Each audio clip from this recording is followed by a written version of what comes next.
دوستو، اللہ تعالیٰ نے انسانیت کی ہدایت اور دنیا و آخرت کی کامیابیوں کے لیے 1.25 سے بھی زیادہ انبیاء کرام کو بھیجا۔ آج ہم انہی پیغمبروں میں سے ایک عظیم الشان پیغمبر کا ذکر کریں گے، جن کا ذکر اللہ نے قرآن مجید کی مختلف صورتوں میں نہایت جلال اور جمال کے ساتھ فرمایا ہے۔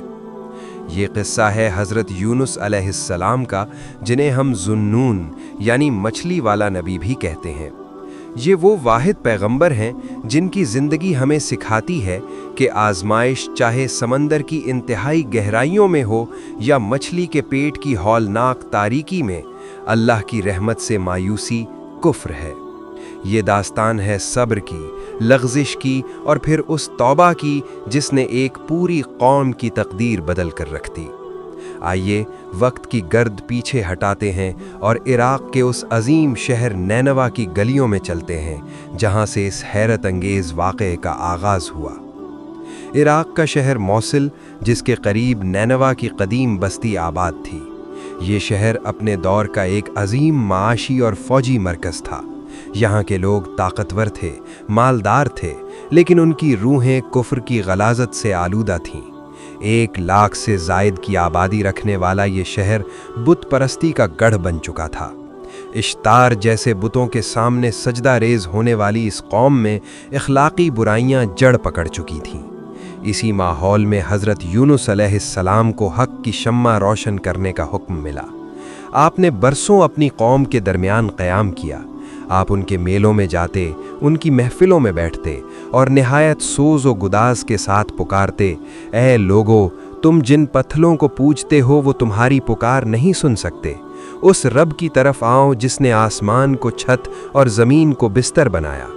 مگر قوم کے سرداروں کا جواب ہمیشہ تلخ ہوتا۔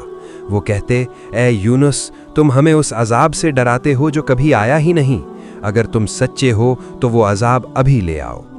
حضرت یونس علیہ السلام کی راتیں مصلے پر روتے ہوئے گزرتی تھیں کہ کاش ان کی قوم ہدایت پا جائے، لیکن ان کا تکبر کم ہونے کے بجائے بڑھتا ہی چلا گیا۔ جب نافرمانی حد سے بڑھ گئی تو اللہ کی طرف سے اشارہ مل گیا کہ اب اس قوم پر گرفت کا وقت قریب ہے۔ حضرت یونس علیہ السلام نے جلال نبوت میں آ کر اعلان کیا، اے نینوا کے باسیوں، میں نے اپنا حق ادا کر دیا۔ اب 3 دن کا انتظار کرو، اللہ کا قہر تم پر برسنے والا ہے۔ عام طور پر انبیاء عذاب کی خبر دے کر اللہ کے حکم کا انتظار کرتے ہیں کہ انہیں کب نکلنا ہے، لیکن حضرت یونس علیہ السلام کا دل اپنی قوم کی بدسلوکیوں سے اس قدر بھرا ہوا تھا کہ وہ اللہ کے باقاعدہ حکم کا انتظار کیے بغیر ہی شہر سے نکل پڑے۔ آپ کا خیال تھا کہ چونکہ عذاب آنے والا ہے، اس لیے اب ان کے درمیان ٹھہرنے کا کوئی مقصد نہیں۔ یہ وہ اجتہادی لغزش تھی جس نے آپ کو ایک نئی آزمائش کے دہانے پر لا کھڑا کیا۔ آپ تیزی سے شہر کی حدود سے نکل کر ساحل کی طرف روانہ ہو گئے۔ ادھر نینوا میں وہ ہوا جو تاریخ انسانی میں اس سے پہلے کبھی نہیں ہوا تھا۔ حضرت یونس علیہ السلام کے جانے کے بعد پہلے ہی دن آسمان پر کالی گھٹائیں چھا گئیں۔